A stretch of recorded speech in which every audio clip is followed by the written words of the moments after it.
এটি কোনো উৎসবের আমেজ নয়, নেই কোনো ছুটির দ্বারা। তবুও উত্তর থেকে দক্ষিণ ভারতের বড় বড় রেল স্টেশনগুলো আজ রূপ নিয়েছে নীরব বিদায়ের দৃশ্যে। মধ্যপ্রাচ্যের চলমান সংঘাতের প্রভাব এখন সরাসরি এসে পড়েছে সাধারণ মানুষের রান্নাঘরে। আন্তর্জাতিক বাজারে অপরিশোধিত তেলের দাম বাড়ার ফলে হু হু করে বাড়ছে এলপিজি গ্যাসের দাম। শহরের জীবনে যেখানে রান্নার গ্যাস ছাড়া একদিনও কল্পনা করা কঠিন, সেখানে এই অতিরিক্ত ব্যয় এখন নিম্ন ও মধ্যবিত্ত জীবনকে চরম সংকটে ফেলেছে। দিনমজুর ও স্বল্প আয়ের মানুষের জন্য পরিস্থিতি এমন পর্যায়ে পৌঁছেছে যে এখন চাল কেনার আগেই ভাবতে হচ্ছে চুলা জ্বলবে কিনা। बार हम लोग का गांव में भी ऐसा कुछ है नहीं कि हम लोग कुछ कर सकते हैं।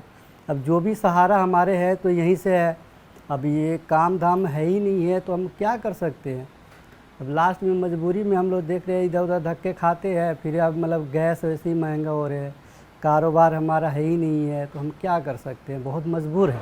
ভারত সরকার পরিস্থিতি সামাল দিতে নানা উদ্যোগ নিয়েছে। বিদেশ থেকে এলপিজি আমদানি প্রক্রিয়া জোরদার করা হচ্ছে এবং সরবরাহ স্বাভাবিক রাখার আশ্বাস দেওয়া হচ্ছে। তবে আমলাতান্ত্রিক জটিলতা ও বিশ্ববাজারে অস্থিরতায় সেই স্বস্তি এখনো সাধারণ মানুষের দোরগোড়ায় পৌঁছায়নি।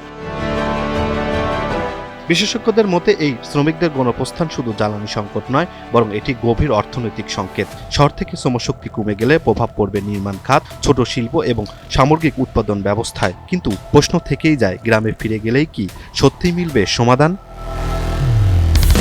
ये थोड़ा प्रॉब्लम हो गया गैस के कारण, क्योंकि पहले कुछ का रेट मतलब 100 रुपया था, अब सीधा 500 हो गया।